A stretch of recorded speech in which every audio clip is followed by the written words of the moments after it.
You understand English. You can follow English videos. You know hundreds of words, maybe even thousands. But when it is time to speak, your mind goes blank. You know what you want to say. You just cannot get the words out fast enough. If that sounds like you are not alone. This is very common. Understanding English and speaking English are two different skills. Listening is recognition, speaking is production, and production needs practice. Not more pressure, not perfect grammar, not difficult words. You need practice turning simple thoughts into simple English. So today, let us practice that together, and let us keep it simple. Do not try to sound perfect. Do not try to impress anyone. Your only job today is to respond. Ready? Imagine someone asks you, "How was your day?"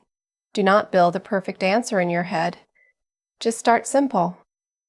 You can say, "It was pretty good." Then add one more sentence. "I was busy, but it was pretty good." That is already a good answer. You do not need a long answer. You just need to keep the conversation moving.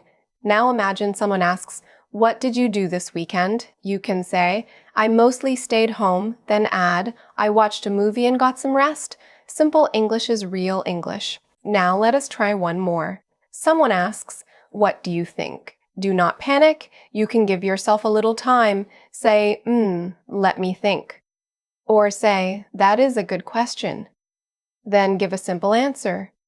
"I think it is a good idea," or "I am not sure yet." Native speakers do this all the time. They pause, they restart, they change their words. They do not speak in perfect sentences every second, so stop waiting for the perfect sentence. Start with the sentence you can say now. Here is another helpful habit. Stop translating every word in your head. Think in small English chunks. "I am tired. I need coffee. I am running late. I do not feel like going out. I will do it tomorrow." These small thoughts train your brain to reach English faster. And when real conversations happen, English will feel closer. Now, let us practice a few quick responses. I will ask a question. First, answer it by yourself. Then listen to one sample answer. Do not overthink it. "What are you doing tonight?" Say your answer now. One sample answer is, "I am staying home tonight and getting some rest." "What kind of movies do you like?" Say your answer now. One sample answer is, "I like comedy movies because they help me relax." "What did you have for lunch?" Say your answer now. One sample answer is, "I had rice, chicken, and some vegetables for lunch." "Are you busy this week?" Say your answer now.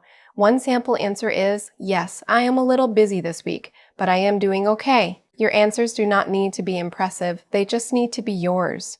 Confidence does not come before speaking. Confidence comes from speaking. Every time you answer, even with a simple sentence, you train your brain not to freeze. So the next time someone speaks English to you, remember this. You do not need perfect English. You only need a simple first sentence. Say something, then add one more sentence. That is how conversations begin. That is how fluency grows. And that is how confidence becomes real. If today's practice made speaking feel a little easier, keep going. Come back whenever you need a few minutes of speaking practice. And if you want more simple, real-life English practice like this, subscribe to the channel. We will keep building your confidence one conversation at a time. See you in the next episode.